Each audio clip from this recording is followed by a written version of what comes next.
अल्लाह के नाम पे खराब दे दे बाबा। के नाम पे दे दे सखिया, हम फकीर ने रोटी खानी।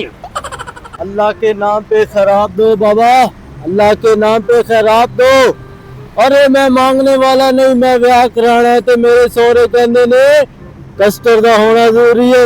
दे दे बाबा, अल्लाह तेरा भला करेगा।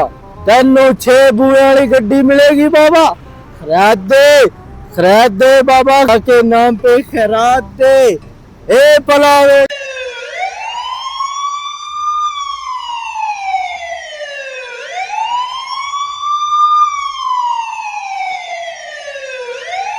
अल्लाह के नाम पे खराब दो रे बाबा, अल्लाह के नाम पे, अल्लाह तेरा भला करे। और मैं ब्याह कराना मंगने वाला नहीं, मेरे सौरे कहते ने कि तेरी रोटी की कस्टर्ड बहुत जरूरी होनी चाहिए। अल्लाह तेरा भला करे बाबा।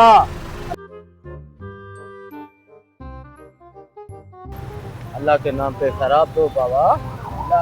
अल्लाह ना भुलावे ते बंदे हो ही नहीं, पर मैं इन्हां नूं छड्डांगा नहीं।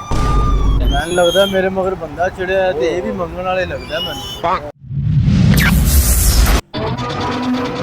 नैक साहब ओ यार उत्थे एक बंदा आया है, वो ते मैनू लगदा है कि शक पैंदा है कि पुलिस वाला है। शक्लों मैनू मंगण वाला लगन दिया सी, मैनूं तो बड़ी परेशानी बन गई है। ओए केड़ा बदबख्त है जिन्हें साडे एरिया च आण दी जुरत कीती है। भाजी ये सही कह रहा जी, वाकई मैं भी वेख्या उन्होंने।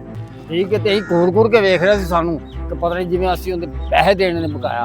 ओए घबराण दी लोड़ नहीं, मैं ओ बदल हां जेड़ा गजदा वे ते वसदा भी है। उन्हें विखाओ ओंदी हड्डी पसली एक कर देंगे। चलो मेरे नाल, आओ आओ।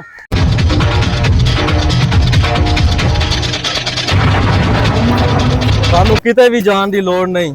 ओए पर तू है कौन? मैं स्पेशल ब्रांच दा ऑफिसर हां, अगलियां गल्लां सारियां थाने जाके होणगियां। चलो मेरे नाल।